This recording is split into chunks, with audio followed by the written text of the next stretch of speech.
Hello lovely people, welcome to another pickups video. I'm going to be showing you all the great games and retro periphery that I have managed to pick up over the last couple of seasons. Hope you enjoy looking through these pickups with me, and as always leave in the comments what you've been lucky enough to find over the last few months yourself, or what are some of the holy grail items that you're hoping to get in 2023.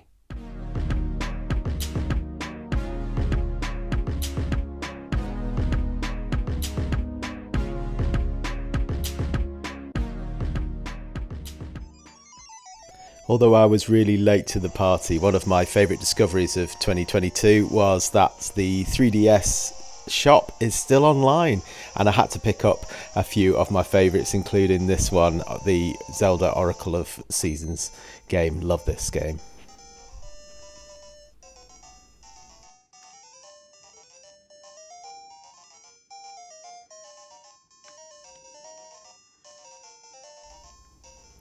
And I had to pick up my all-time favourite Game Boy game, which was Super Mario Land 2, 6 golden coins. Is it my favourite Mario game? It's certainly up there, I would say.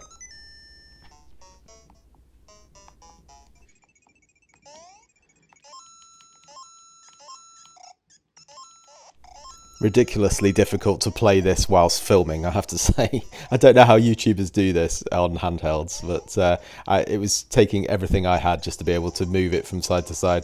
Here is Toki Tori, a game that I'd not played before, but it was on a special deal, and I'm glad that I picked this one up because it was a lot of fun actually. Puzzle game, really cute one. Reminds me a little bit of New Zealand Story, the main character, but the idea was to get all of these eggs in various different ways involving different puzzles. I definitely recommend this one if you're into this sort of lemming style game.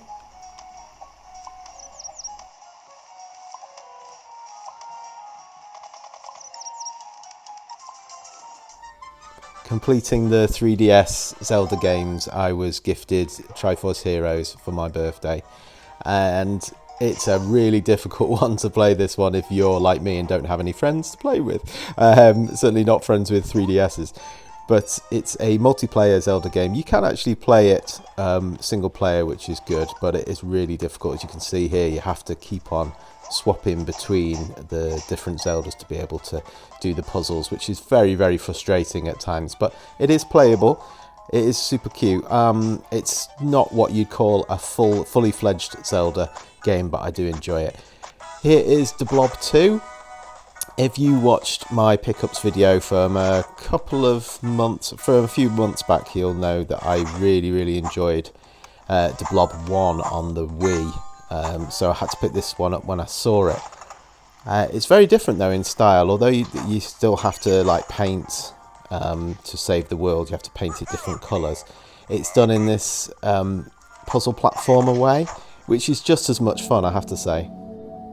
I've recently seen the light when it comes to component cables and picked up a couple of adapters, one for my PS2 and one, as you can see here, for the Nintendo Wii. And it's like night and day to me. It really improves the quality, I think. I was intrigued to discover that there are such things as UMD music discs. And I thought at first that this would be an album, but it's actually just the name for a music documentary on the PSP. So I was a little bit disappointed with that, but still picked up this great live documentary and live concert from Busta Rhymes, one of my favourite hip-hop stars. He was huge at the time of the PSP.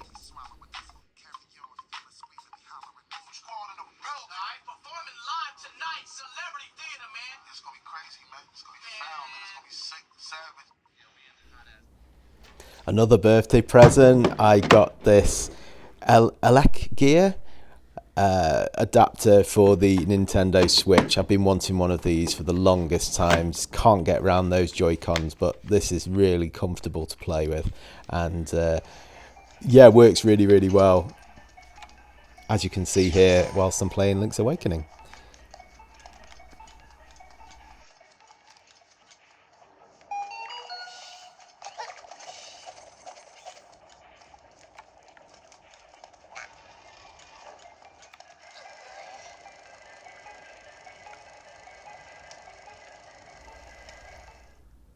And I continued to show my Wii a bit of love, turning it into essentially a GameCube with a GameCube controller, wireless controller and adapter in lovely pumpkin spice orange, which you'll see in a bit, and a memory card there as well so that I could play on Windwaker.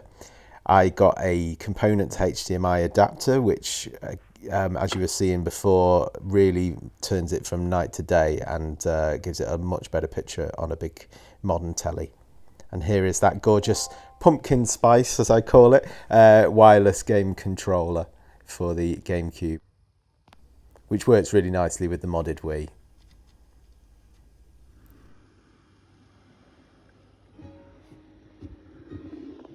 And all this effort is just to play Legend of Zelda Wind Waker, which I've just finished and has bumped up the Zelda charts to become one of my very favourites. In November we took our annual trip to Filey in North Yorkshire, and I checked out some retro gaming stores there, including Timeless Toys and this one in Scarborough, the Gamepad. A real hidden gem in the middle of Scarborough, which has a great selection of retro games.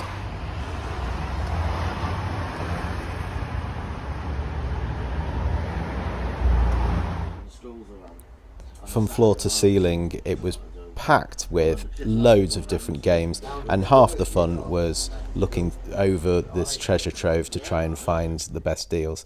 And here are a couple that I did pick up from the Gamepad in Scarborough, starting with Alien Trilogy. I've heard so many good things about this for the PS1, and it certainly looks ridiculously good for the PS1. I did struggle quite a lot with this one, even though it was very much ahead of its time as a first-person shooter. From the beginning, lost in the dark, found it incredibly dark. Lighting wise, you can just see me in this footage just stumbling about in the dark, trying not to get eaten by a facehugger, which does happen a couple of times. I need to return to this one. Didn't find it very enjoyable, just because I just couldn't see a thing, couldn't see what was going on. And it's not that I dislike games like this, because I absolutely love games like Doom that you can see this was based on.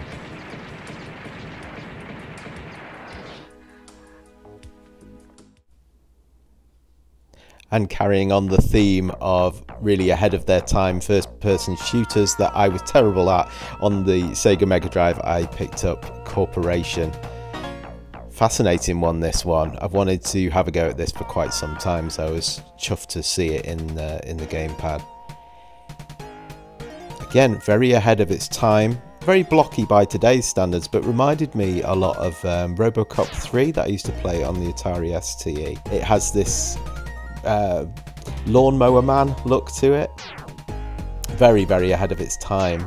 To try and do a first-person shooter on the Sega Mega Drive was insane, really, that they managed to pull it off as well as they did. I did get real... I don't know if it's just because I'm used to modern controls, but I did get some serious motion sickness from this game and haven't returned to it since, which is a shame because it's very ingenious and ahead of its time. Plus, I'm an absolute sucker for that music. How good is that? How good is that synth soundtrack?